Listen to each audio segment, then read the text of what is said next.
Good morning, Asia. Good evening, America. You're watching World DNA with me, Hem Kaur Saroya.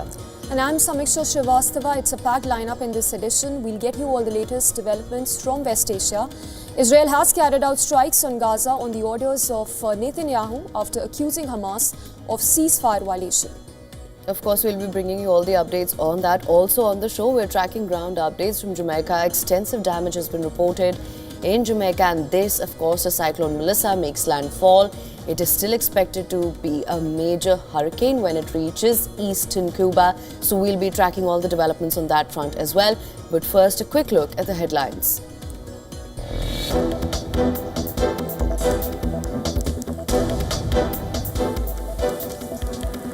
US Vice President J.D. Vance says ceasefire in Gaza is still holding despite what he described as skirmishes after Israel launched air strikes and accused Hamas of attacking its troops.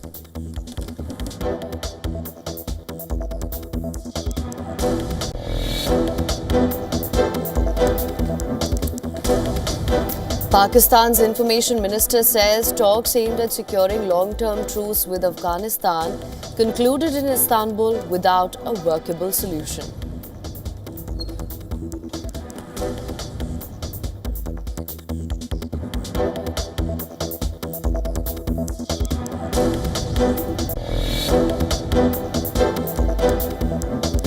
North Korea tests sea-to-surface cruise missiles off its western coast as President Donald Trump heads to South Korea for the final leg of his Asia tour.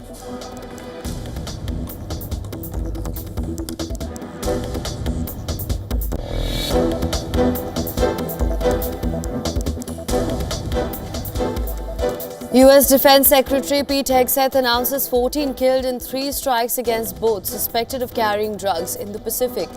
This is the 13th US strike in the last 2 months.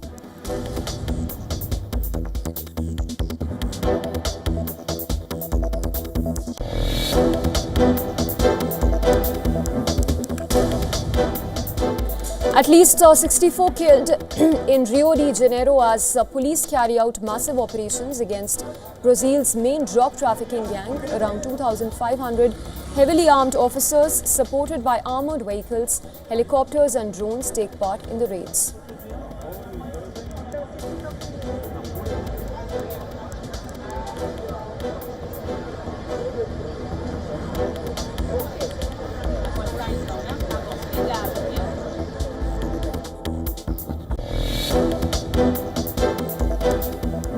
Hurricane Melissa tears through Jamaica, uprooting trees after making landfall as one of the strongest storms ever to hit the Caribbean nation.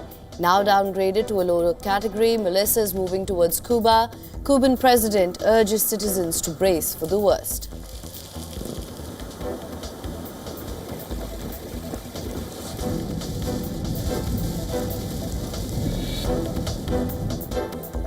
Severe cyclonic storm Montha weakens over coastal Andhra Pradesh to maintain the intensity of cyclonic storm during the next 6 hours, says the weather agency.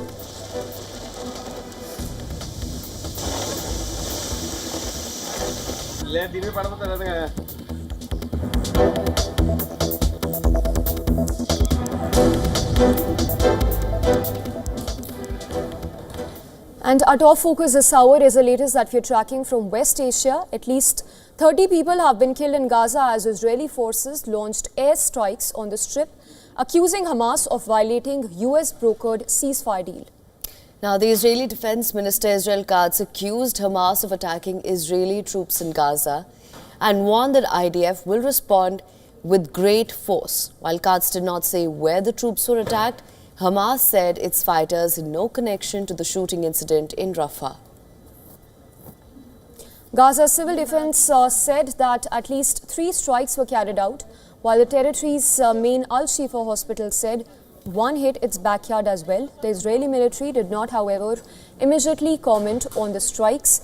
The latest violence in a 3-week-old ceasefire, which followed a statement by Prime Minister Netanyahu's office saying that he'd ordered immediate powerful attacks.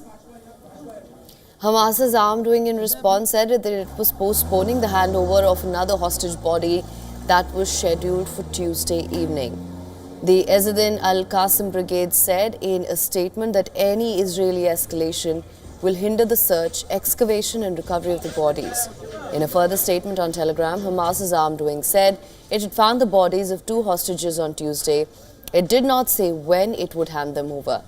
As tensions mount, US Vice President, J.D. Vance said that the truce was holding despite what he called skirmishes. In comments to Fox News posted on social media by the White House, J.D. Vance said that ceasefire does not mean that there are not going to be little skirmishes. He said, and I quote, Hamas or somebody else within Gaza attacked an IDF soldier. We expect the Israelis are going to respond, but I think the president's peace is going to hold. Gives me great optimism the ceasefire is going to hold. And if we get from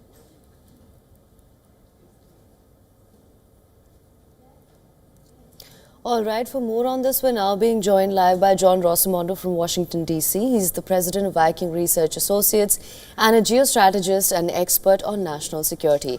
Thank you so much for joining us on World DNA. Thank you for having me. All right, let's just get right into it. Let's talk about the president's peace plan that Vice President J.D. Vance has said will hold. Now, this has been a looming question ever since this 20-point peace plan was brought in. Many saying that it lacks 3 major things, and that's legitimacy, insurability, and inclusivity. That being said, and be that as it may, we've seen the effect that it has had on ground. Now we are seeing what, again, J.D. Vance calls little skirmishes. What's your assessment of this entire situation? Well, if you believe what the Israelis are saying, a Hamas fighter fired an anti-tank missile at an Israeli patrol in Rafah, killing a soldier. And you're seeing now the Israelis launching an airstrike against Al-Shifa Hospital in Gaza City, which is the reputed headquarters of Hamas. It's just, we're not at the same levels we had before the start of the ceasefire. However, I don't see how Israel hopes to accomplish anything by these bombings. Yes. John, that brings us to the second question, whether we are essentially back to square one. Is that what it essentially means? And also, what is the process you think is going to be here on when it comes to the second phase of the ceasefire deal, which is the disarmament by the Hamas group and also the governance model in Gaza region as a whole? Well, if you ask me, the second part is pretty much dead on arrival. I mean, you have the King of Jordan saying that he doesn't want to be part of, disarming Hamas. No one wants to step up and disarm Hamas. Hamas is saying that, there's no way that it will be excluded from the government in Gaza, nor will it give up its arms, which pretty much, leaves the Israelis as the only power in the region that has any willingness to disarm Hamas. So anything minus Israeli security guarantees ensures this will go on for a long time. Right. Now, of course, when we talk about all of these factors that come in, and that's where we've been speaking to a lot of other experts as well, and that's the hinge, right? The second phase and the second part of this negotiation where everything sort of hinges on Hamas's disarmament, which, as you mentioned, is pretty much dead on arrival. That being said, with J.D. Vance now calling these little skirmishes but saying that the ceasefire still holds, do you think this is, in a way, the United States absolving itself? Well, I think the United States is trying to, calm things down. President Trump has a way of sort of like willing things to happen through rhetoric, and I think that J.D. Vance is continuing that. All right, Mr. Rossimondo, thank you so much for joining us on World DNA with your insights on this. Always a pleasure to have you. Thank you. All right, we have breaking news coming in right now. US President Donald Trump has said that nothing will jeopardize this ceasefire in Gaza, right when we were discussing this, Samiksha? Well, absolutely. It remains to be seen what essentially happens on the ground. But for now, there are deaths being reported as the IDF carries out these strikes. But these are the statements by President Donald Trump, who says that Israel should hit back after airstrikes on Gaza, which also comes after White House earlier mentioned, rather termed these strikes as nothing but skirmishes on the ground. Absolutely, adding, however, that Israel will hit back if soldiers are killed by Hamas. He said, and I'm quoting here, They killed an Israeli soldier, so the Israelis hit back, and they should hit back, but pretty much echoing what J.D. Vance has also said earlier. So this is the latest that we're getting right now from the United States, a response to the situation, the volatile situation in West Asia at the moment, where US President Donald Trump has said that nothing is going to jeopardize the ceasefire in Gaza.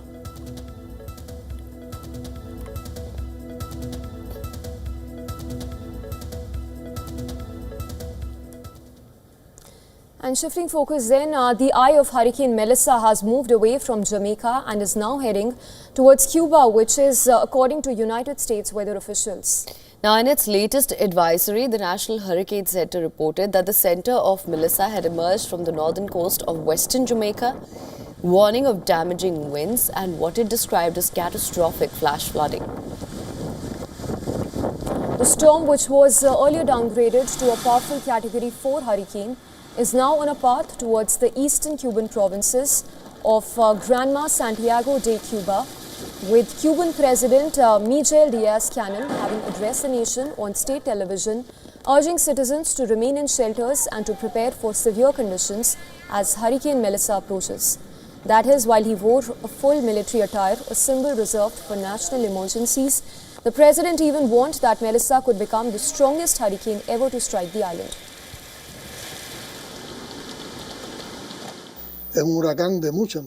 It is a hurricane of great magnitude. It is classified as Category 5. It is considered right now by its characteristics as one of the most severe hurricanes, or perhaps the strongest, that has passed through the national territory. There will be much work to do. We know that there will be a lot of damage caused by this hurricane because of its characteristics, but we have all the capacity to recover. Now, in southeast Cuba, residents have moved inland under heavy rain, carrying essential belongings and seeking safety before the storm's arrival. Many were seen walking along flooded roads or boarding crowded buses and trucks as authorities oversaw mass evacuations from coastal areas. Hurricane Melissa is expected to reach Cuba in early hours on Wednesday. Now, across Jamaica, the storm had already left a trail of destruction, with sustained winds near 185 miles or 300 kilometers an hour. It tore down trees, toppled power lines, and inundated large parts of the island. Melissa was the most powerful hurricane ever recorded in Jamaica, surpassing even some of the strongest storms in recent decades. That includes the one in 2005. Once past Cuba, the system is projected to move on towards the Bahamas.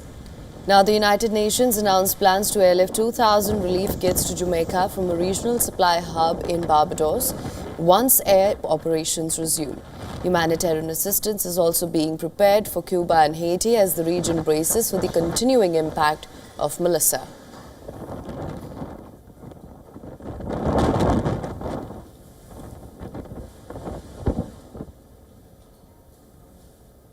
Now, the world's most powerful weapons merchant wants the Nobel Peace Prize. We're talking about President Donald Trump, of course. And Trump is even collecting Peace Prize nominations like medals, with Japan having joined Israel and Pakistan in nominating President Trump for this very honor. But while the president boasts of ending 8 wars, a darker question emerges here. Is he quietly lighting new fires as well? Our next report takes a close look at how the American president is in fact the world's biggest arms dealer. Take a look.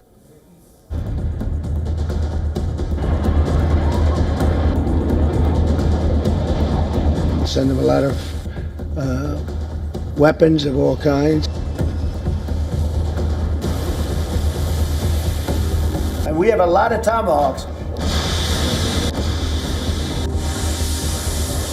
Recently, and I sent a submarine, nuclear submarine, the most lethal weapon ever made.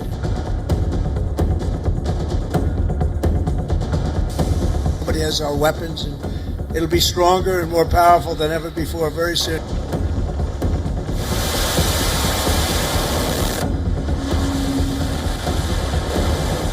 The greatest military in the world, we have the greatest weapons in the world.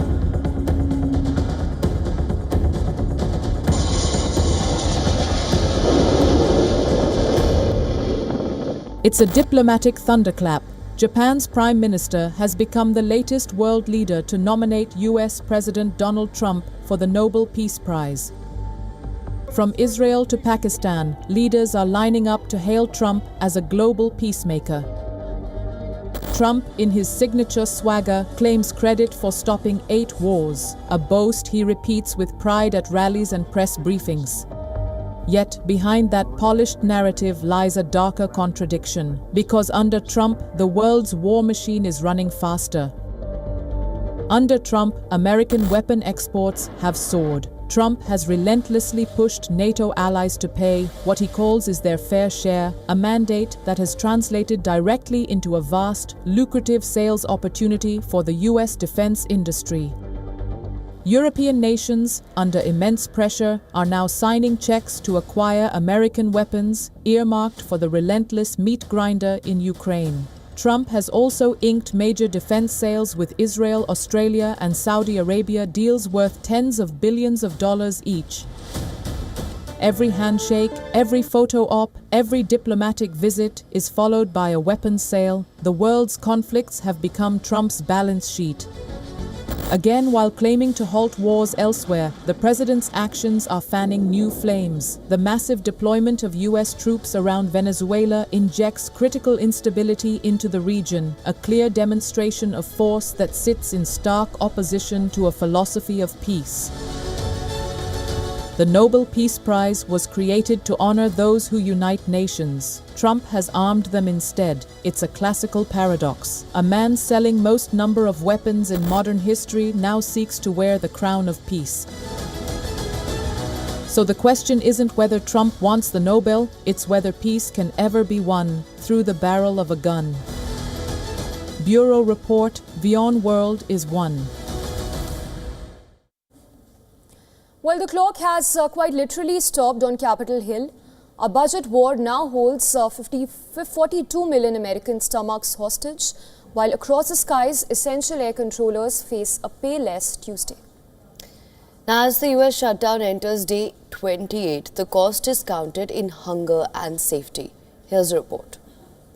America is bracing for impact. 42 million people are hours away from losing crucial food assistance as the SNAP program, the lifeline for struggling families, suspends benefits. This is significant news for about 42 million Americans, about 1 in 8 people in the U.S. They rely on the program to buy groceries. The announcement has left food pantries and food banks scrambling, as well as individuals, several of whom have told the Associated Press that if they don't have the aid, they're going to have to choose between groceries and other bills. Across the nation, food banks warn of a tidal wave of new faces lining up in desperation. The Department of Agriculture admits it's helpless. Neighborhoods face empty shelves and empty stomachs. America's most vulnerable, children, the elderly, working families on the absolute edge. It's finding ways to make ends meet. Grateful for any sort of assistance programs. We're on WIC for my daughter, who's 13 months old, to get her formula and food. I'm showing up to food banks when I can. We're applying to jobs constantly. Our unemployment just ran out, so now we have no income coming in. It's a challenge. So it's a lot of uncertainty that comes along with this. I'm grateful for these opportunities to receive assistance, but there is a lot of uncertainty that comes along with it, and it causes a lot of stress as well. All I can do is just continue to pray and hope that something is done to resolve the issue with the federal government shutdown. The chaos isn't just on the ground, it's now in the skies. Nearly 7,000 flights delayed or canceled across the U.S. On Tuesday, as air traffic controllers missed their first paycheck since the shutdown began. Many controllers are calling in sick, and airlines warn that the system is running on fumes. The political standoff shows no sign of easing. U.S. lawmakers remain locked in deadlock over spending bills, with neither party blinking. Economists warn that if the shutdown drags past next week, it could shave 0.3% off quarterly GDP and trigger job losses in federal-dependent sectors. From empty refrigerators to crowded terminals, America's shutdown is no longer a Washington story, it's a national reckoning.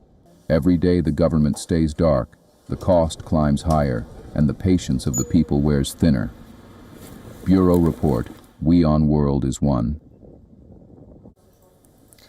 Now, as Donald Trump faces extreme backlash for demolishing a part of the White House for a multi-million-dollar ballroom, some social media users allege that a White House project worth $376 million took place under former President Barack Obama as well. That's right, Haim. In fact, Trump's ballroom project, first announced a few months ago, involves partial demolition of the historic East Wing of the White House, with work already started last week. As a photo of the White House demolished East Wing went viral on social media, several baseless claims followed thereafter against Trump's mega project. Social media users even claimed that Obama personally spent a whopping sum of taxpayers' money to build a basketball court in the White House. The claim was spread alongside a black and white image that began circulating online this month itself and appeared to show heavy demolition or construction work at the White House. Now, American broadcaster CNN reported in 2010 about a 4-year-long White House renovation project that was worth $376 million, funding of which was approved by Congress in 2008, and that was before Obama took office. The approval of amount followed a report by the administration of then-President George W. Bush that stated renovations aim to upgrade the building's aging infrastructure. The CNN report also included footage of the White House undergoing construction. And according to reports, social media users miscaptioned an old image to falsely suggest that Obama carried out large-scale construction at the White House. Now, Obama did convert an outdoor tennis court at the White House to also function as a basketball court during his administration, but the modification involved adding only hoops and painted lines, not large-scale demolition, according to official White House information. The conversion did not require extensive construction. However, on 20th of October, work began on a new 90,000 square foot ballroom at the White House. The cost for the 90,000 square foot addition has grown from Trump's initial $200 million estimate to $300 million as demolition workers take down the entire East Wing, which held offices for the First Lady and other staff. The new addition marks the first major structural change to the White House. In fact, President Trump has said that he hopes to complete the ballroom before his term ends in 2029.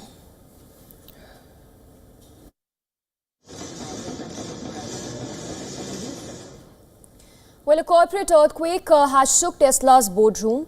It's Elon Musk, the world's most unpredictable billionaire, who's drawing in a line in electric fire as well. Now, his message to shareholders is blunt and brutal. Approve my $1 trillion deal or watch me walk away. Here's the report. It's the highest stakes ultimatum in corporate history. Tesla warns, say yes to Elon Musk's $1 trillion payday, or risk losing the world's most audacious CEO. The Tesla board has laid it bare, approve Musk's jaw-dropping $1 trillion compensation package, or watch him walk. In a bold letter to shareholders, Chair Robin Denholm declared the company stands at a crossroads. Approve the package and keep Musk at the helm. Reject it, and Tesla could lose its vision, its engine, and its edge. The terms of the massive payout are also huge. According to the deal, Trump should meet a number of ambitious targets. He should ensure that Tesla's market value jumps 5-fold over the next decade. Other conditions include Tesla deploying 1 million robotaxis, delivering 1 million humanoid robots, and Musk stays as chief executive for the full 10 years. Musk is also digging in. He's made it clear, no deal, no Musk. The billionaire who built Tesla into a $1 trillion icon could walk out, taking his genius and chaos with him. For Tesla's 140,000 employees and investors, that's a terrifying thought. Musk isn't just the CEO, he's the brand, the vision, the heartbeat. Remove him, and Tesla's valuation could nosedive overnight. Shareholders now face a brutal choice. Hand Musk the richest corporate pay package in history, or risk losing the man who made Tesla one of world's top brand. This isn't just business. It's a showdown of ego, empire, and power. And Musk, as always, holds the detonator.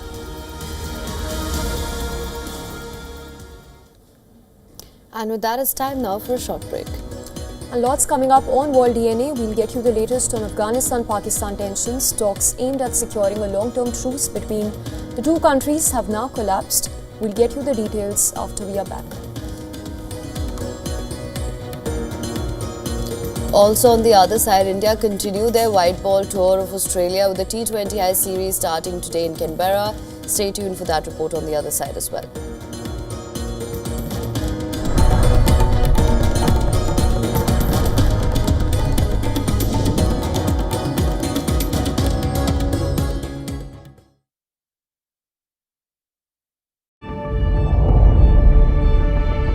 The Earth is sending distress signals. Wildfires, droughts, and melting glaciers. Can we reverse the damage? Explore the harrowing effects of climate change. It's a wake-up call. Global emergency. Climate Tracker on WION World is One. From the bustling trading floors of Wall Street to the vibrant exchanges of Asian stock markets, WION breaks it down for you to make sense of what's happening. As we reveal the key factors behind events, strategic battles, and the game-changing business decisions that shape the world. We bring you all of this and more on World Business Watch. Where darkness hides behind every corner. Where the truth is stranger than fiction. A show that dives deep into the stories which shock and mystify. Unsolved murders.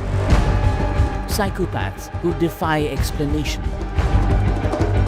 International war crimes. And millions swindled in financial fraud. The victims, the accused, and the sinister plot. Prime Crime is your front row seat to darkness.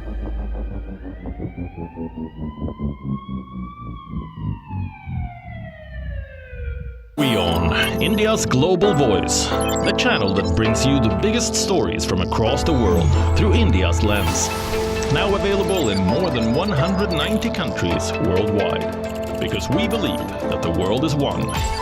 Watch us in Africa, Europe, USA and Canada, South America, Asia Pacific, Middle East and North African regions. Also available on these digital platforms across the world. WION, World is One. Rashtriya Swayamsevak Sangh. To some, it's an extreme ideology. To others, it's the very soul of India. To some, it's rebellion. To others, it's a principle of nation building. Coming soon to challenge perceptions in RSS centenary year, Kesariya at 100.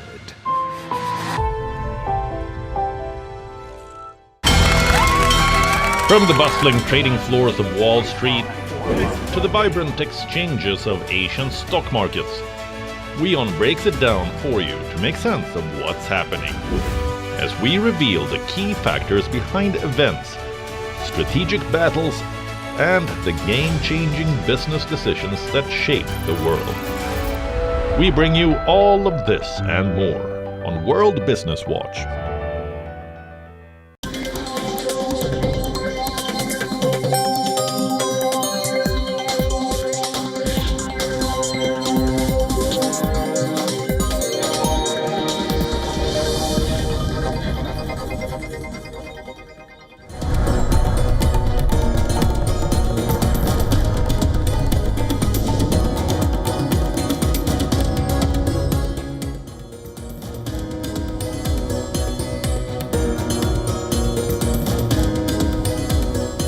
Thanks for staying tuned to WION. You're watching World DNA. Here's a quick check of the top headlines.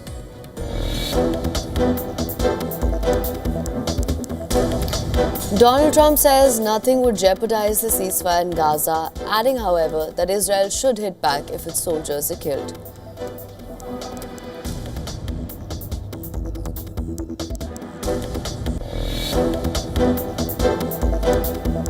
Trump says he expects a lot of problems to be solved in his upcoming meetings with Chinese counterpart Xi Jinping. The two leaders will meet on the sidelines of the APEC summit in South Korea.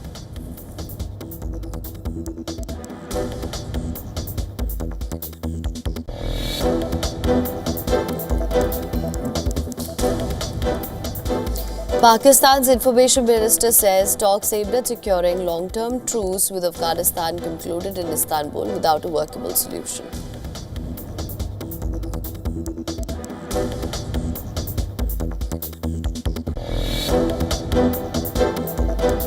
US Defense Secretary Pete Hegseth announces 14 killed in 3 strikes against boats suspected of carrying drugs in the Pacific. This is the 13th US strike in the last 2 months.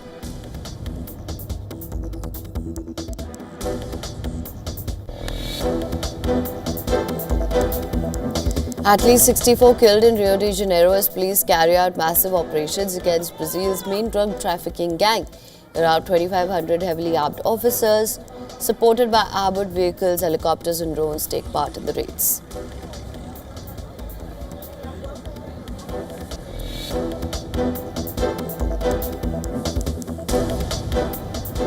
Hurricane Melissa tears through Jamaica, uprooting trees after making landfall as one of the strongest storms ever to hit the Caribbean nation. Now downgraded to a low category, Melissa is moving towards Cuba.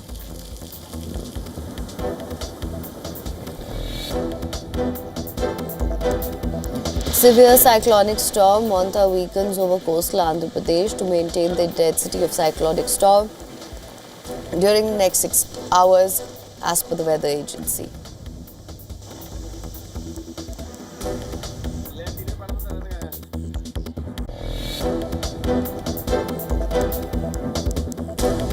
Truck-mounted water sprinklers deployed in Delhi NCR as air quality index remains in very poor category.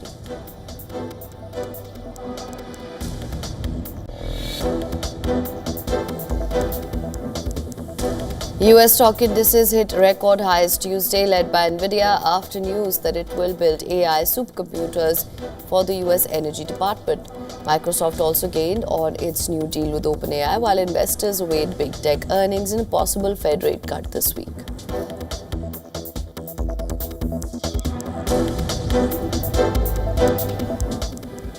All right, our top focus at the moment. Talks aimed at securing a long-term truce between Afghanistan and Pakistan have collapsed. That's right, Haim. The diplomatic breakdown has raised fears of a potential escalation in this region. Now, the 4 days of talks, which were mediated by Qatar and Turkey, failed to produce any sort of a breakthrough, and this comes after a fragile ceasefire agreed upon in Doha on the 19th of October, following deadly border clashes that left dozens dead, including soldiers, civilians and militants. At the heart of the crisis is the Tehreek-e-Taliban Pakistan, or TTP. Islamabad insists the militant group launched cross-border terror from safe havens inside Afghanistan. However, Afghanistan's Taliban government has rejected Pakistan's claims, denying its soil is being used as launch pads for terror. Confirming the breakdown in talks, Pakistan's information minister Ataullah Tarar said that the dialogue failed to bring about any sort of a workable solution.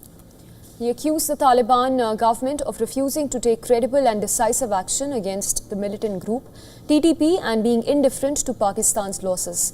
Tarar even warned that Pakistan's patience has burnt out and that they will take necessary measures to protect their people from terror. Pakistan's Interior Minister Mohsin Naqvi met Afghan counterpart Mohammad Ibrahim Sadr in Iran, discussing bilateral issues amid tensions. Naqvi said the disagreements are normal and can be resolved through dialogue, reflecting efforts to ease tensions between the two countries. Also, the Taliban government has insisted that Pakistan must immediately cease all violations of its airspace and land border, demanding that Islamabad must prevent any opposition groups from using Pakistani soil as a launch pad against Afghanistan.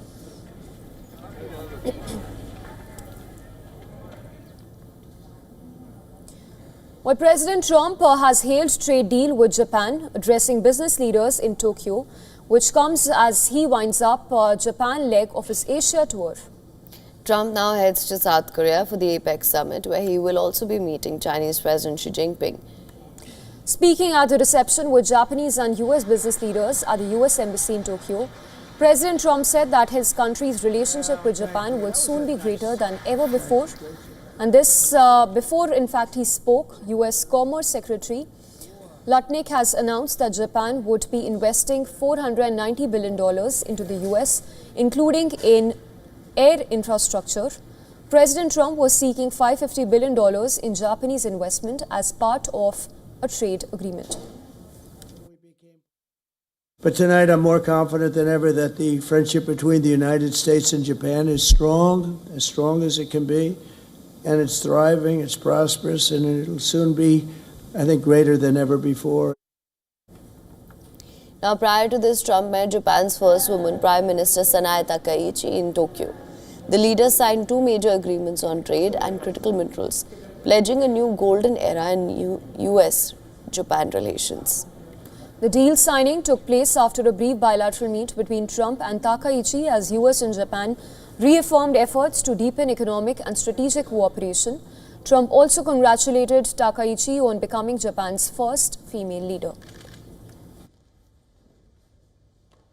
And it's a great honor to be with you, especially so early in what will be, I think, one of the greatest prime ministers. I think you will be one of the great, everything I know from Shinzo and others, you will be one of the great prime ministers. I'd also like to congratulate you on being the first woman prime minister. That's a big deal.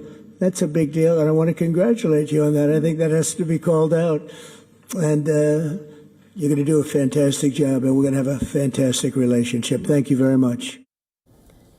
Now, before the formal signing of the key agreements, Trump joined Takaichi for a welcome ceremony at the Akasaka Palace, where the two leaders reviewed the Guard of Honor and greeted attending officials. Takaichi also praised Trump's role in promoting peace in West Asia and resolving the conflict between Thailand and Cambodia, calling them unprecedented historic achievements. Trump arrived in Japan after attending In order to make Japan and the United States stronger and more prosperous, I want to work together with President Trump to build a new golden age of the Japan-US alliance. Thank you. President Donald Trump and Japanese Prime Minister Sanae Takaichi visited the US Naval Base in Yokosuka to tour the aircraft carrier USS George Washington. Takaichi flew with Trump on his presidential helicopter to the aircraft carrier that was docked at the Navy base near Tokyo, where some 6,000 US sailors awaited their presence. The leaders' joint appearance emphasized the strength of the US-Japan military alliance. But the cherished alliance between the United States and Japan is one of the most remarkable relationships in the entire world. Really, there's never been anything like it. Born out of the ashes of a terrible war, our bond has grown over 8 decades into the beautiful friendship that we have. It's a foundation of peace and security in the Pacific. You see it? Japan marks Trump's second stop on his 5-day Asia tour. Earlier, he was in Malaysia, where he attended the 47th ASEAN Summit and participated in the signing of the Cambodia-Thailand peace deal. President Trump is now set to attend the Asia-Pacific Economic Cooperation Summit next. Leaders at APEC are likely to deliberate on regional trade, security and strategic cooperation across the Pacific region.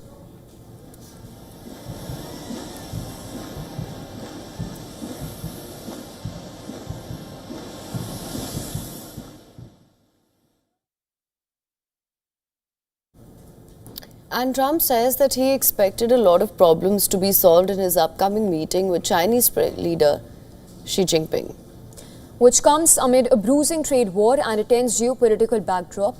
Trump is now scheduled to meet Xi Jinping in South Korea for high-stake talks.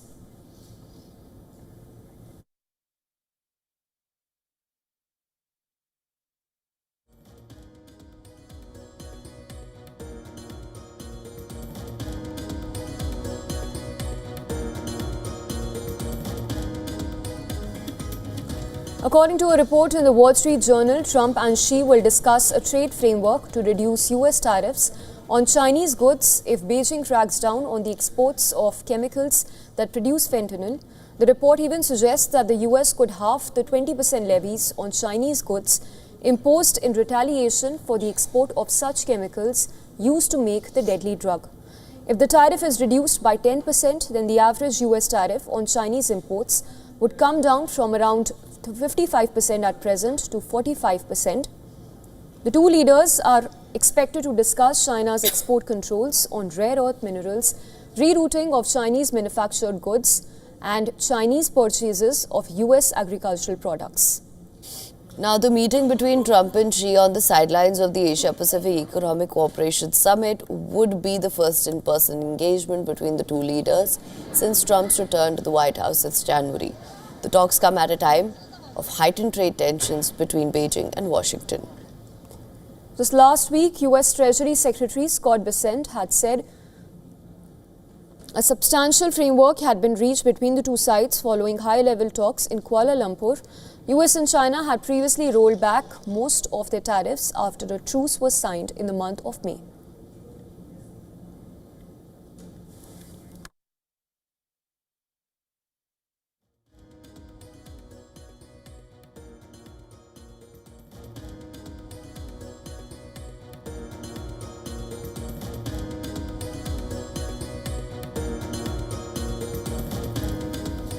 And for now, let's cut across to the live visuals coming in of President Trump arriving in South Korea for the summit.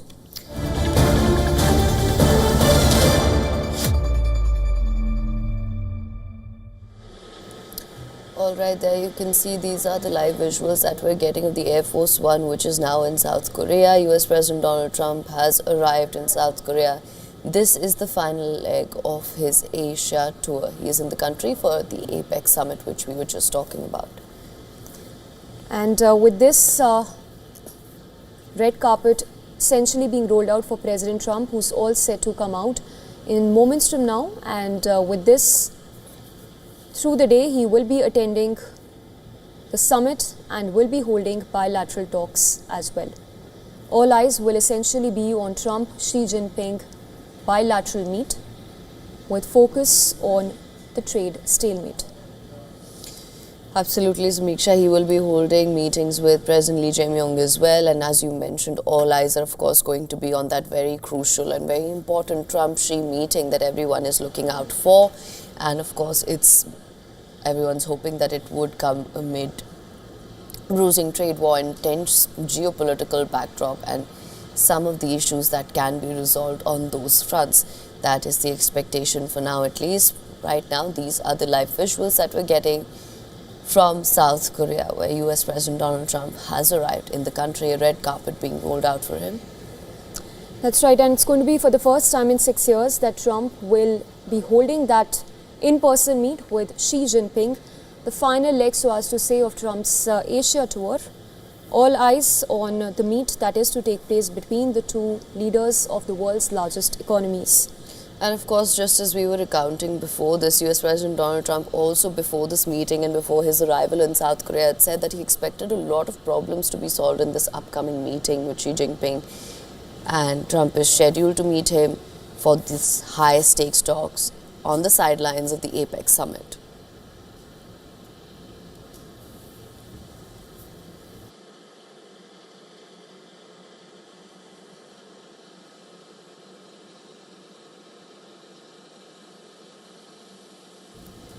And we will be getting updates through the day of Trump's visit to South Korea, back-to-back meetings that are set to be held at this APEC summit.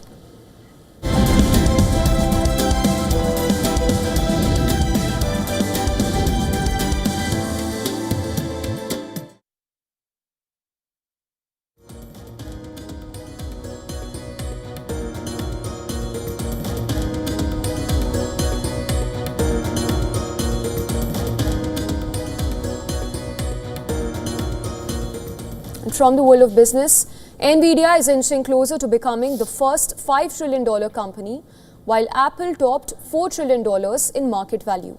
Now, this development makes Apple one of the most valuable companies in the world alongside Nvidia and Microsoft, which also surpassed $4 trillion valuations. That's right, Haim, and this milestone comes as Apple shares surged by 25% over the past 3 months, majorly driven by strong sales of the iPhone 17, which appears to be outselling its predecessors. The rise in stock prices is particularly notable in the month of September, when iPhone 17 was launched, signaling growing consumer demand. While Apple is not alone at this benchmark, Microsoft also passed the $4 trillion mark on Tuesday after seeing a 3% jump in stocks following the company's announcement to acquiring a 27% stake in OpenAI. Microsoft has been backing OpenAI since 2019, and this new investment signals confidence in its AI ambitions too. However, despite Apple and Microsoft's achievement, Nvidia still holds the first place as the world's most valuable company with a market cap of nearly $5 trillion. Nvidia's stock closed almost 5% higher, adding over $230 billion in market cap, bringing its total value to $4.89 trillion after briefly touching $4.94 trillion.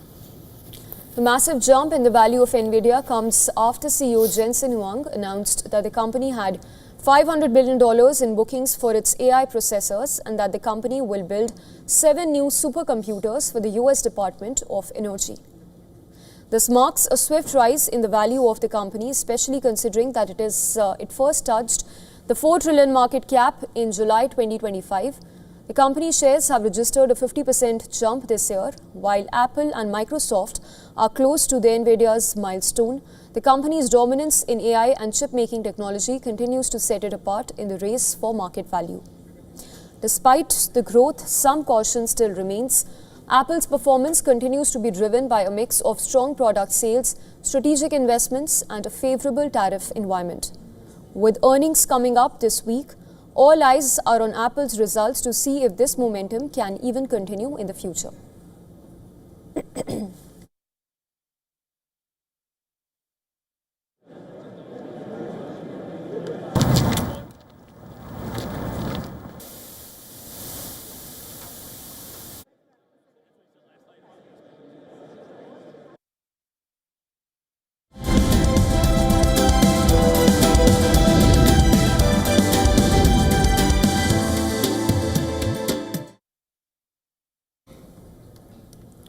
Well, a wave of distress is pulsing through the world's most popular AI. OpenAI has now revealed that more than 1 million people each week turn to ChatGPT in moments of suicidal crisis. Now, the chatbot's digital echo chamber is exposing mental health wounds like never before. Here's a report.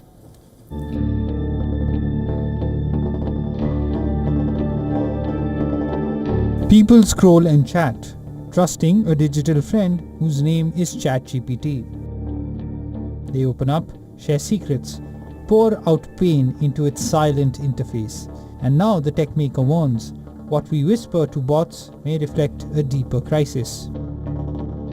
The numbers are staggering. Each day ChatGPT fields billions of prompts, with over 1 million users showing suicidal intent every week.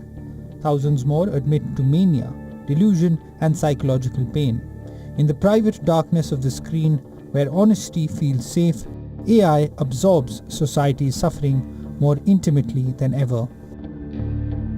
So why do people surrender their thoughts to a bot? Studies show nearly half of the users now trust ChatGPT as much as traditional search, especially the young, who make up 45% of users. For some, it's the comfort of instant answers. For others, it's anonymity. Bots won't judge, gossip, or dismiss. With human contact growing scarcer, the line between user and confidant is blurring fast. But this digital bond comes at a price. Chatbots, unlike therapists, cannot comfort in moments of real crisis. OpenAI itself admits hundreds of thousands each week may be suffering a manic or psychotic episode. Tech responses are evolving fast. Today, AI models scan for red flags, intervene with crisis resources, and flag conversations for review, a new frontier in digital safety. But the underlying danger remains, a chatbot that feels human, which you might trust more than your friends. And behind the screen, you may be disclosing your worst self, The guardrails are in place, but they are not infallible. When machines become the emotional outlet, the burden of care shifts to code. Can technology meant to help avoid harm instead become part of the harm itself? Bureau Report WION World is One.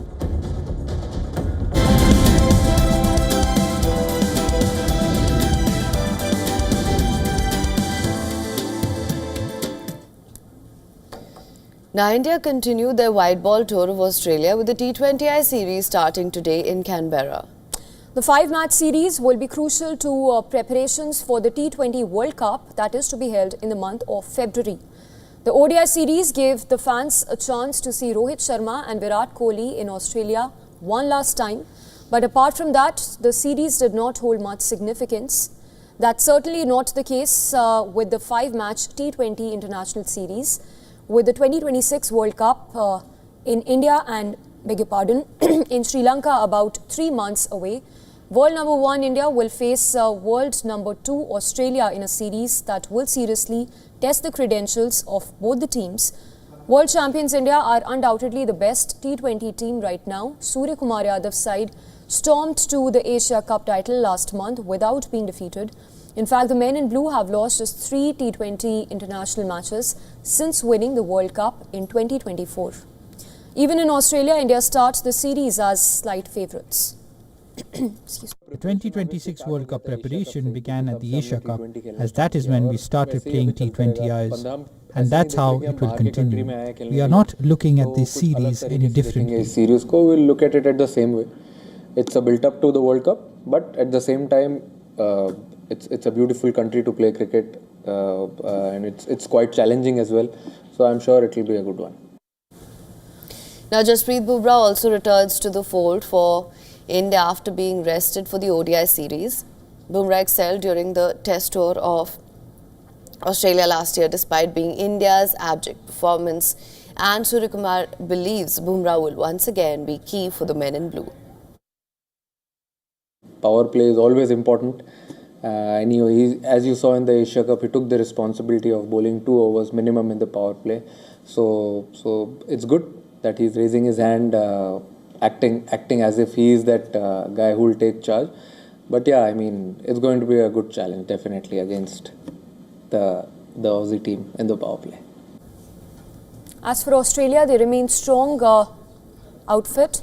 Mitchell Marsh, Travis Head and Josh Inglis and Glenn Maxwell have led a shift in approach since their disappointment at last year's T20 World Cup, where they failed to make the semi-finals. The Aussies have employed an all-out power-hitting strategy which has delivered excellent results. Australia have lost only 2 of their last 20 T20 internationals.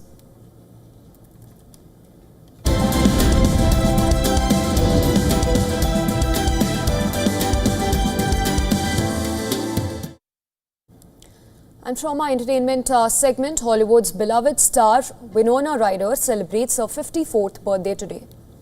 Now let's just take a look back at the journey of the star on her birthday. Born on the 29th of October 1971 in Minnesota, Winona Ryder became a household name with films like Beetlejuice, Heathers, Edward Scissorhands and Reality Bites.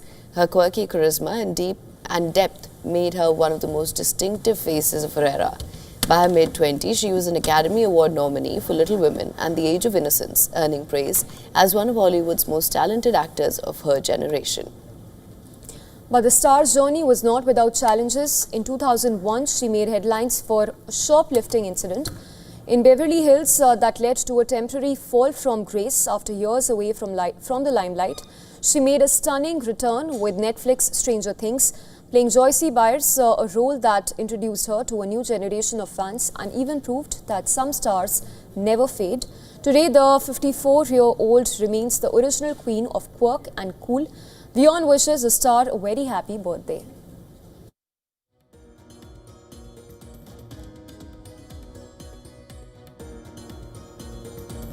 And with that, it's a wrap on this edition of World DNA. But before we wrap up, here's a quick look at all the climate stories which are making headlines across the globe.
where darkness hides behind every corner, where the truth is stranger than fiction. A show that dives deep into the stories which shock and mystify. Unsolved murders, psychopaths who defy explanation, international war crimes, and millions swindled in financial fraud. The victims, the accused, and the sinister plot. Prime Crime is your front row seat to darkness.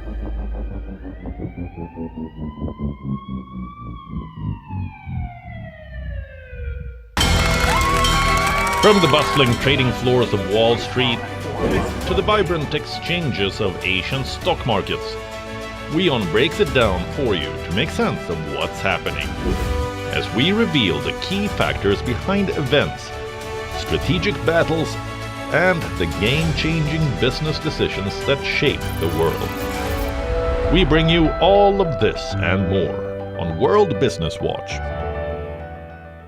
WION, India's global voice, the channel that brings you the biggest stories from across the world through India's lens. Now available in more than 190 countries worldwide, because we believe that the world is one. Watch us in Africa, Europe, USA and Canada, South America, Asia Pacific, Middle East and North African regions. Also available on these digital platforms across the world. WION, World is One. Rashtriya Swayam Sevak Sangh. To some, it's an extreme ideology. To others, it's the very soul of India. To some, it's rebellion. To others, it's a principle of nation building. Coming soon to challenge perceptions in RSS centenary year, Kesariya at 100.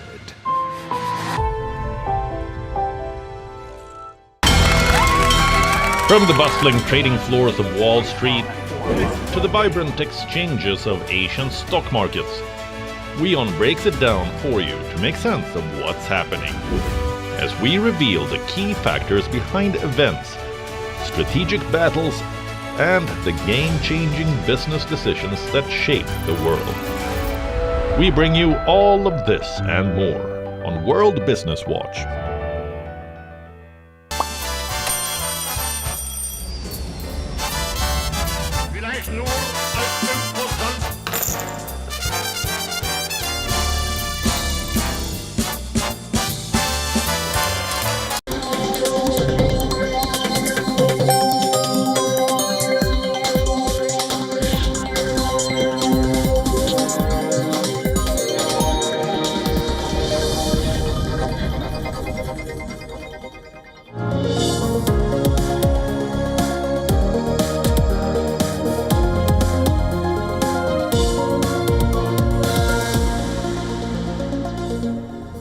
Welcome back to WION World is One. You're watching Speed News. I'm Vidur Kathuria. Let's get started.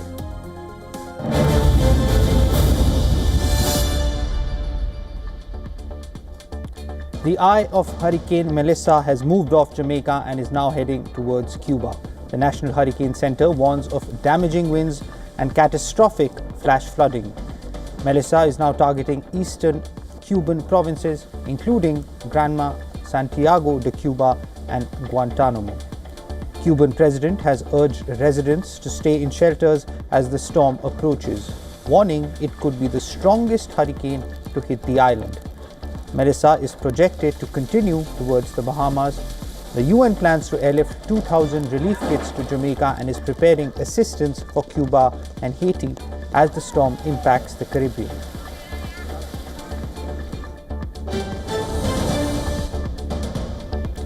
Gaza's Civil Defense Agency says Israeli strikes have killed at least 30 people and injured dozens in the Palestinian territory. Rescue crews are still working to recover the dead and wounded from the rubble. The attacks come despite an ongoing ceasefire, with Israel accusing Hamas of attacking its troops and violating the truce. The situation continues to escalate as humanitarian concerns grow.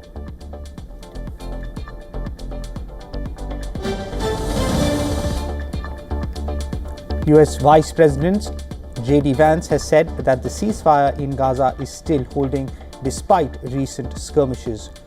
US comments comes after Israel launched airstrikes and accused Hamas of attacking its troops.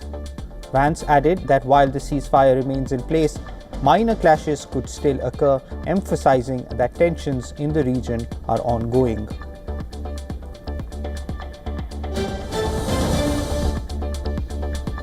US President Donald Trump has assured that the ceasefire in Gaza would not be threatened. At the same time, he stressed that Israel has the right to respond if its soldiers are attacked. Speaking to reporters aboard Air Force One, Trump referred to a recent incident in which an Israeli soldier was killed, saying the Israeli military responded and insisting that such retaliation was justified.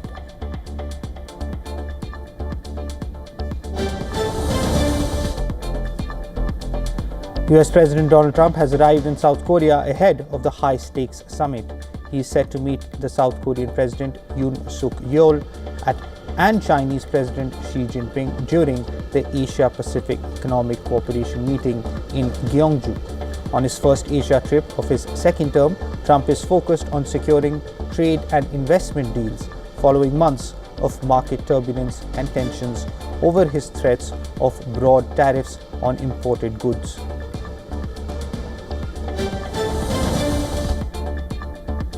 North Korea has test-launched sea-to-surface cruise missiles off its western coast. The missiles, launched vertically, reportedly flew for more than 2 hours. North Korea's state news agency KCNA said the test was overseen by Park Jong-chon, vice chairman of the Central Military Commission, rather than leader Kim Jong-un, whom Trump has expressed interest in meeting during his visit.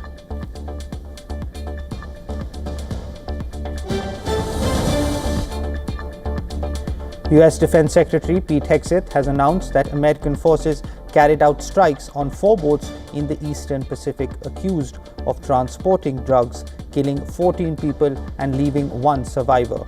This marks the deadliest single day in the Trump administration's campaign against drug trafficking of South America. It is also the first time multiple strikes were reported in a single day, highlighting the escalating pace of operations. The nearly 2-month campaign, along with the US military buildup in the region, has strained relations with allies and fueled speculation that the actions could target Venezuelan President Nicolas Maduro, whom the US accuses of narco-terrorism.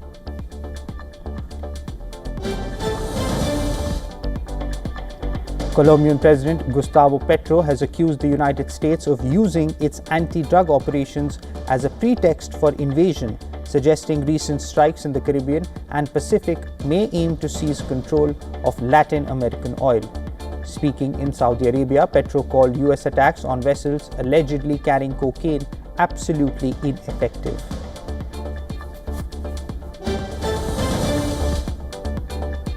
Venezuela's National Assembly has declared Trinidad and Tobago's Prime Minister Kamla Persad Bisesar persona non grata, following Caracas's suspension of a major energy pact with the neighboring country.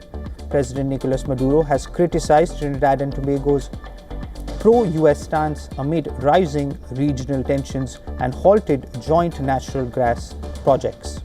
Maduro said the oil ministry and state oil company PDVSA had proposed suspending the cooperation agreement, and the move immediately stops all aspects of the energy partnership.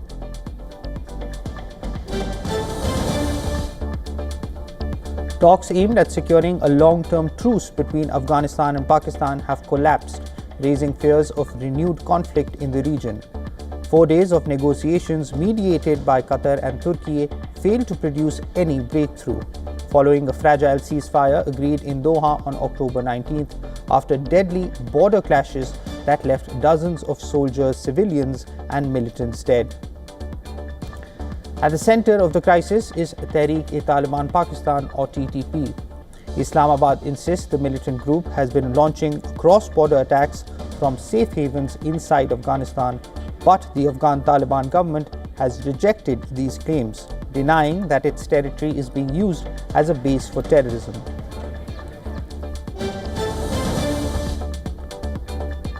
Donald Trump has said that he expects to lower fentanyl-related tariffs on China ahead of his meeting with Chinese President Xi Jinping in South Korea. Speaking to reporters on Air Force One, Trump said he anticipates Beijing will cooperate with US law enforcement to help address the fentanyl crisis, and that this cooperation is a key reason for reducing the tariffs.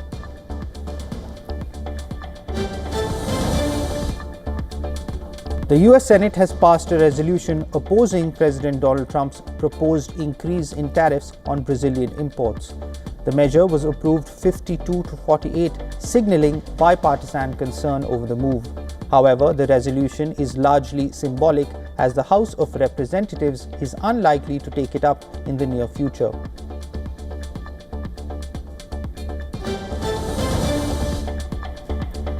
Senate Minority Leader Chuck Schumer has accused Republicans in Congress of doing nothing to reopen the government as the funding crisis escalates. The standoff in Washington is growing urgent, with millions of Americans facing the potential loss of food assistance, federal workers missing paychecks, and repeated flight delays disrupting travel plans. Lawmakers are under increasing pressure to reach a deal before the situation worsens.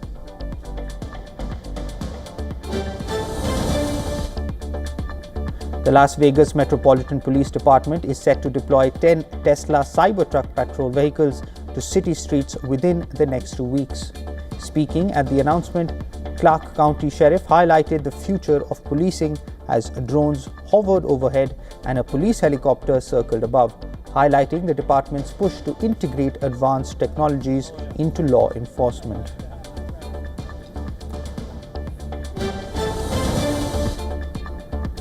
The European Union plans to send a large team of election observers to Bangladesh for the upcoming general election, scheduled for the first half of February. This will be the EU's first election monitoring mission in the country since 2008.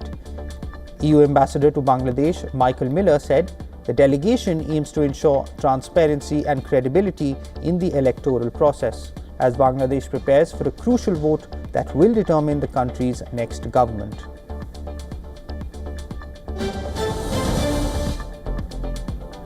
Dozens of suspects and several police officers have been killed during a massive anti-drug raid in Rio de Janeiro.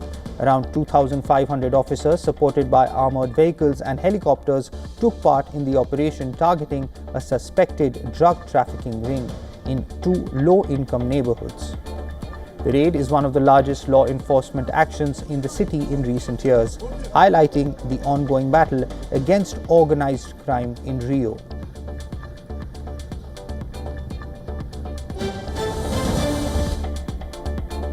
Colombian authorities have confirmed the capture of Simeon Perez Marroquin, also known as El Viejo, who is believed to be linked to the assassination of Senator Miguel Uribe. The General Director of the Colombian Police has said that El Viejo is thought to have planned, ordered, and carried out the senator's murder. The announcement was made alongside Defense Minister Pedro Sanchez, highlighting a major breakthrough in the investigation.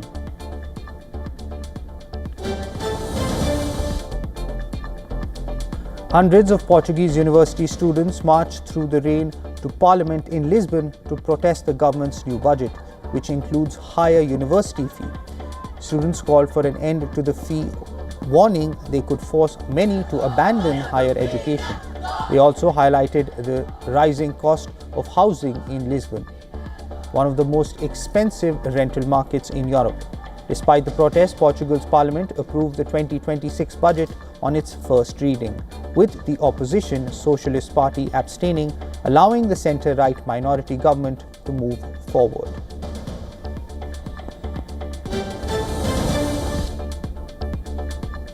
Students from southwestern Serbia who began a cross-country trek more than 10 days ago to commemorate a deadly railway station disaster have arrived in Belgrade. The groups set out from Novi Pazar on October 16th and were joined by additional students along the way. On Monday, they passed through the central town of Ub after spending the night there. As they marched through the streets of Belgrade, cheering residents welcomed them, showing support for their effort to raise awareness about the tragedy.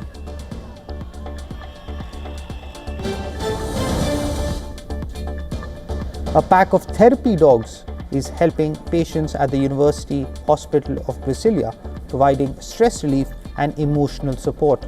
The hospital has been using dog-assisted therapy in its mental health unit for the past 3 years, holding sessions inside the psychiatric ward in partnership with the Brasilia Institute for Animal-Assisted Interventions, which trains and certifies the dogs.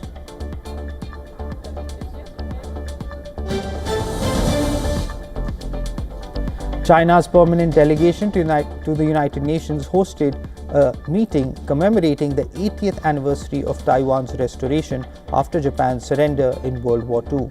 The event also marked the anniversary of UN General Assembly Resolution 2758, adopted on the same day in 1971, which restored the lawful seat of the People's Republic of China at the UN. Participants welcomed the establishment of the official commemorative day, reaffirmed their support for the One China principle, and voiced backing for China's efforts towards complete reunification. In India, schools across several districts in Odisha and Andhra Pradesh remain closed due to Cyclone Monta and will stay shut on October 29th as a precaution. Most parts of Andhra are under red and orange alerts, with extremely heavy rainfall expected in Nellore, Elluru, Tirupati and Krishna districts. In Odisha, Monta has already brought heavy rain to coastal and southern districts, causing landslides, damaging homes and uprooting trees. Authorities continue to monitor the situation and advise residents to stay safe.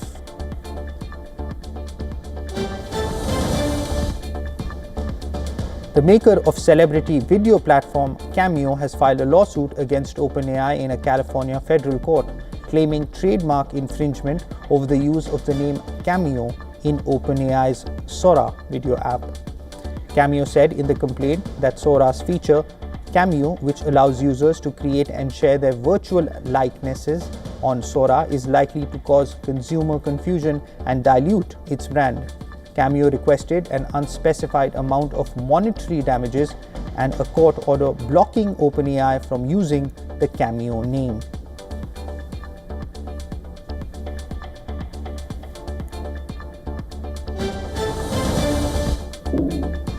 Stellantis has announced a major partnership with NVIDIA, Uber and Foxconn to explore the joint development of autonomous vehicles. The collaboration seeks to integrate NVIDIA's autonomous driving software and AI computing, Uber rides hailing operations, and Foxconn's electronics with Stellantis' manufacturing capability to deploy robot access with Level 4 autonomy. The companies aim to start production in 2028, with Uber deploying 5,000 of Stellantis' autonomous vehicles in select cities worldwide after initial operations begin in the US.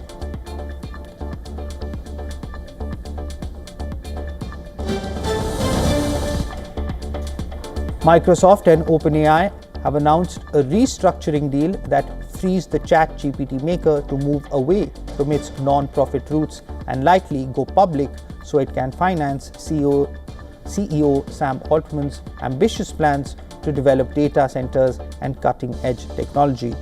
The deal refashions the $500 billion company as a public benefit corporation that is controlled by a non-profit with a stake in OpenAI's financial success.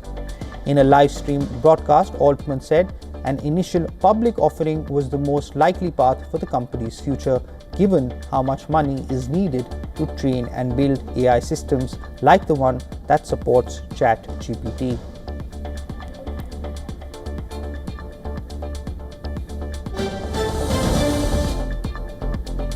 NVIDIA inches close to becoming the world's first $5 trillion company on Tuesday after CEO Jensen Huang announced $500 billion in bookings for for its AI processors and plans to build 7 supercomputers for the US Department of Energy at a developer conference in Washington. The chipmaker's stock jumped nearly 5%, adding over $230 billion in market value and briefly touching $4.94 trillion. Nvidia stock is up 50% this year, solidifying its lead over rivals Apple and Microsoft as it rides the wave of global AI race.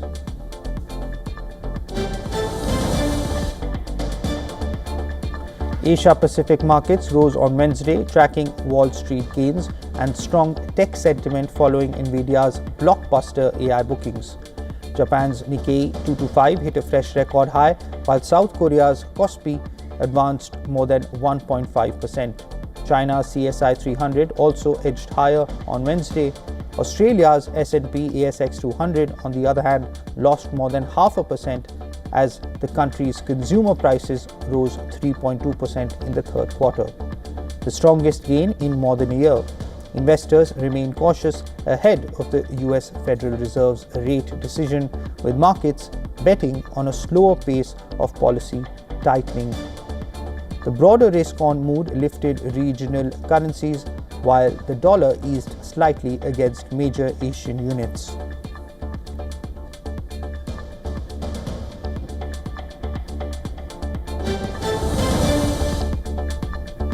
US consumer confidence fell to 6 months low in October as Americans remained concerned about the labor market. The Conference Board survey showed fewer Americans see jobs as plentiful, while more believe jobs are hard to get. Economists say the weakening confidence could signal softer consumer spending in the coming months. Despite the dip, households remain optimistic about long-term inflation, which is expected to ease over the next year.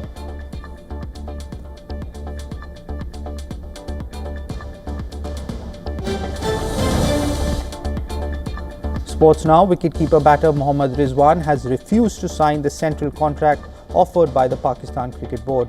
Rizwan, who was recently removed as Pakistan ODI captain, was handed a Category B contract by the PCB. Earlier, Rizwan, along with Babar Azam and Shaheen Shah Afridi, were the only players to hold Category A contracts. But this time, the Pakistan Cricket Board has removed that category entirely, in a clear message to the players that the board is not satisfied with their performances over the past year. Now, according to reports, Rizwan is the only player who has not signed the contract offered by the Pakistan Cricket Board.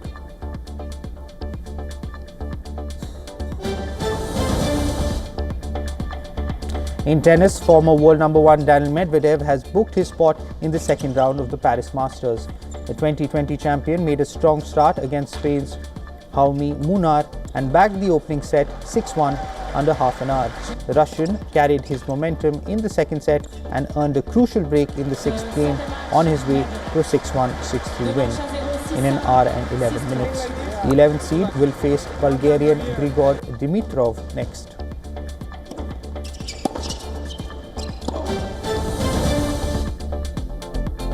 Shanghai Masters champion Valentin Vachereau is also through to the second round of the season's final Masters event in the French capital. The Monegasque wildcard dispatched 14th seed Jiří Lehečka of the Czech Republic 6-1, 6-3 in under an hour. Vachereau will next face his cousin Arthur Rinderknecht in a repeat of the Shanghai final earlier this month.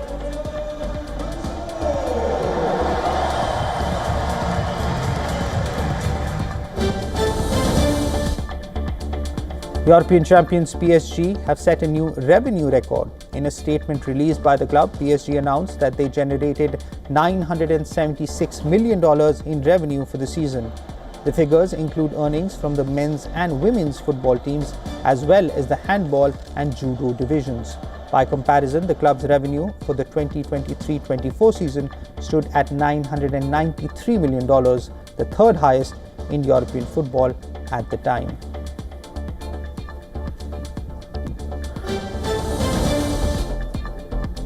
Entertainment news now. Downton Abbey, the grand finale, is heading to Peacock next month.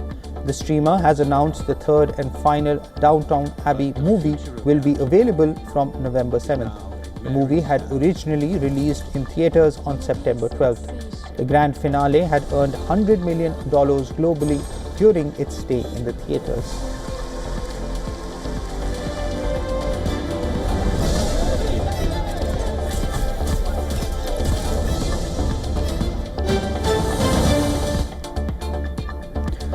Japan has been officially named the country of honor for the 2026 Marche du Film, which is the business hub of the Festival de Cannes. The announcement was made at a press conference during the Tokyo International Film Festival. This designation, set to run from May 12th to 20th in 2026, recognizes Japan's profound and enduring contributions to global cinema and will spearhead a major industry showcase.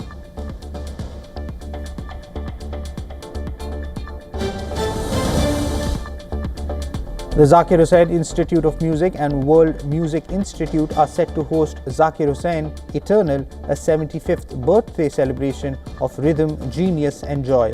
The evening is set to honor the legacy of the late legend on the eve of what would have been his 75th birthday. An all-star lineup of his closest friends and longtime collaborators will take the stage for a spectacular concert. The event is set to happen on March 9th, 2026.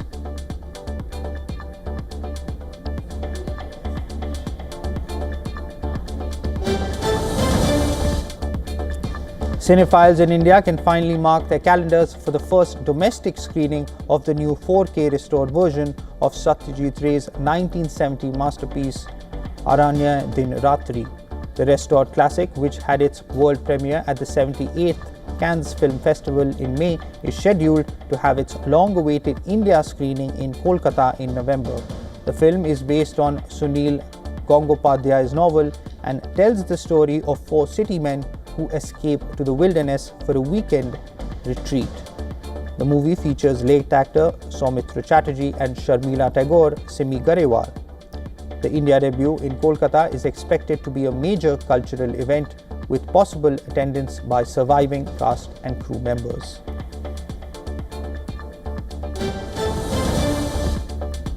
Global music sensation Enrique Iglesias is back in Mumbai to perform 2 electrifying concerts on October 29th and 30th.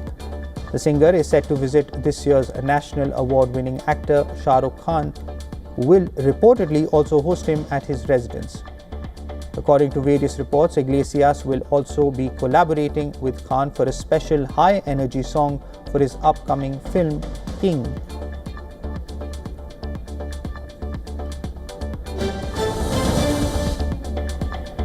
Speaking of Shah Rukh Khan, the Indian superstar will be honoured with a grand film festival across UAE cinemas this November to celebrate his 60th birthday. The festival will screen some of Khan's most iconic blockbusters.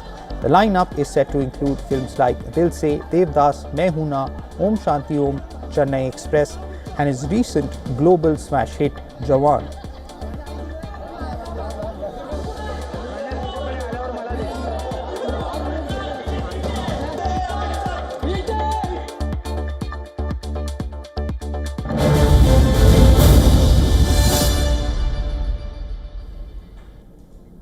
That's it on this edition of Speed News. News and updates will continue on the other side of this short break. Keep watching WION World is One.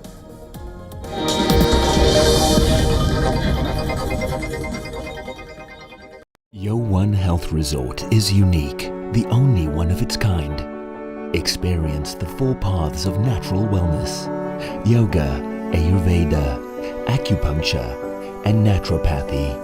Each uniquely customized program improves the whole person to make every person whole. Come to WION Health Resort.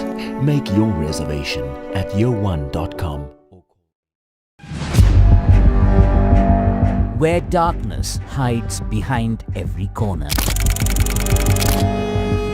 Where the truth is stranger than fiction. A show that dives deep into the stories which shock and mystify. Unsolved murders. Psychopaths who defy explanation. International war crimes. And millions swindled in financial fraud. The victims, the accused, and the sinister plot. Prime Crime is your front row seat to darkness.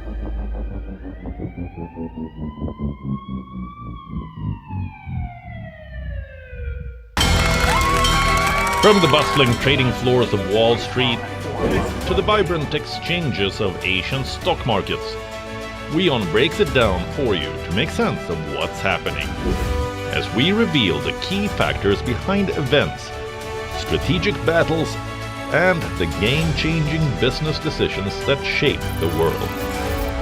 We bring you all of this and more on World Business Watch. Rashtriya Swayam Sevak Sangh. To some, it's an extreme ideology. To others, it's the very soul of India. To some, it's rebellion. To others, it's a principle of nation building. Coming soon to challenge perceptions in RSS centenary year, Kesariya at 100.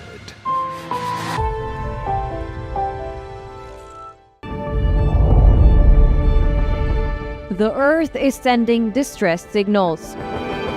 Wildfires, droughts, and melting glaciers. Can we reverse the damage? Explore the harrowing effects of climate change. It's a wake-up call. Global emergency. Climate Tracker on WION World is One. WION, India's global voice, the channel that brings you the biggest stories from across the world through India's lens. Now available in more than 190 countries worldwide, because we believe that the world is one. Watch us in Africa, Europe, USA and Canada, South America, Asia Pacific, Middle East and North African regions. Also available on these digital platforms across the world. WION, World is One. From the bustling trading floors of Wall Street to the vibrant exchanges of Asian stock markets, WION breaks it down for you to make sense of what's happening, as we reveal the key factors behind events, strategic battles, and the game-changing business decisions that shape the world. We bring you all of this and more on World Business Watch.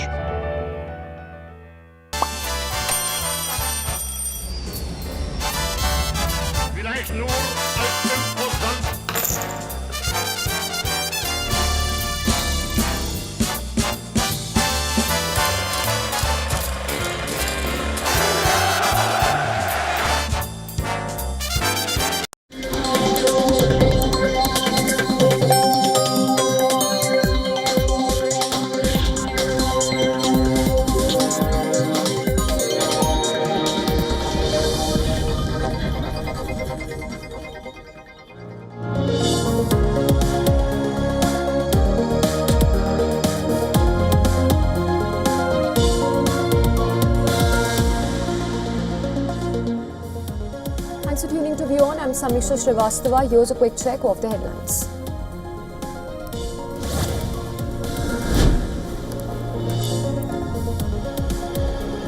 President Donald Trump arrives in South Korea to attend the APEC summit, meeting President Lee Jae-myung today before much anticipated talks with Chinese counterpart Xi Jinping.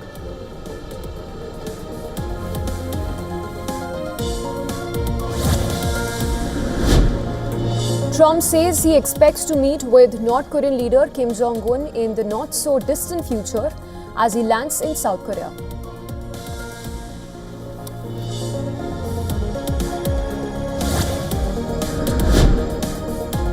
Hamas says it is postponing the handover of another hostage body scheduled for Tuesday evening, citing Israeli violations of US-brokered ceasefire.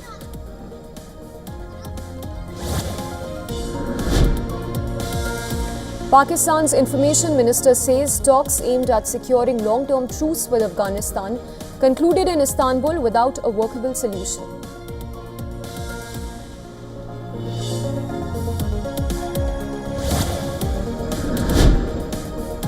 At least 64 killed in Rio de Janeiro as police carry out massive operations against Brazil's main drug trafficking gang. Around 2,500 heavily armed officers, supported by armored vehicles, helicopters and drones, take part in the raids.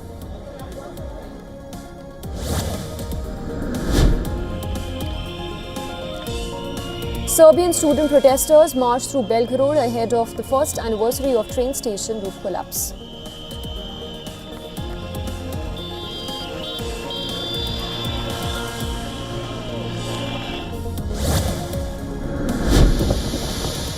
Hurricane Melissa tears through Jamaica, uprooting trees after making landfall as one of the strongest storms ever to hit the Caribbean nation. Now downgraded to a lower category, Melissa is moving towards Cuba.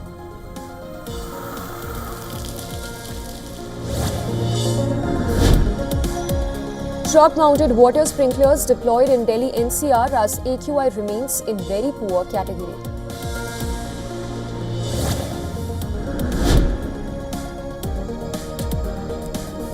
US benchmark indices hit record highs on Tuesday, led by Nvidia after news that it will build AI supercomputers for the US Energy Department. Microsoft also gained on its new deal with OpenAI, while investors await big tech earnings and a possible Fed rate cut this week.